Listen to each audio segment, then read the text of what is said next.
তবে বেশ কয়েকজন ক্রিকেটার আছেন যারা ন্যাশনাল টিমে হয়তো বা খেলতে পারেনি বা একটা দুটা ম্যাচ খেলেছেন।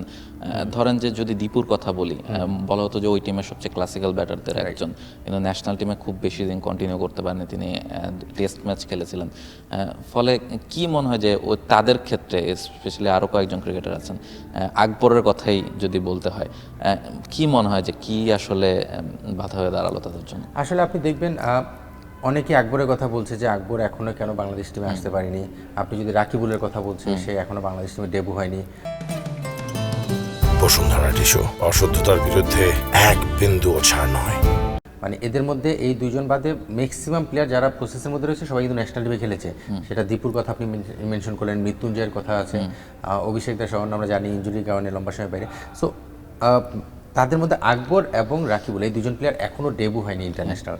সো আপনাকে দেখতে হবে তারা কোন পজিশনের প্লেয়ার, তাদের পজিশনে কারা খেলছে। আপনার ওই জায়গাগুলো জাজমেন্টের মাধ্যমে এখানে আপনি একটা মানে জাজমেন্ট করতে পারবেন। হৃদয় যখন খেলেছে বা তামিম যখন খেলেছে, আপনি দেখবেন ওই পজিশনগুলো কিন্তু গ্যাপ তৈরি হয়েছিল বাংলাদেশ টিমে। ওই গ্যাপে সেই জায়গায় তাদেরকে পারফরমেন্সের মাধ্যমে ইনপুট দিয়েছে বা তাদেরকে ইনক্লুড করা হয়েছে। আকবর যেই পজিশনে ব্যাট করছিল সেখানে মুশফিক লম্বা সময় খেলে যাচ্ছিল, নুরুল হাসান সোহান সেখানে কিন্তু আমাদের এক্সপিরিয়েন্স প্লেয়ার হিসেবে সেখানে খেলে যাচ্ছে।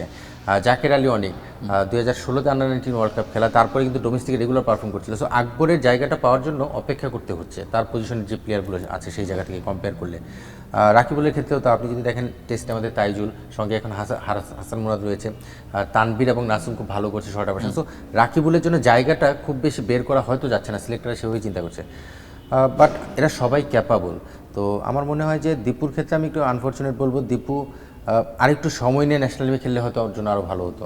আপনি যখন দেখেন ওর ন্যাশনাল টিমে যখন ডেবু হয় তার আগে কয়টা ফার্স্ট ক্লাস খেলেছে, কত রান করেছে।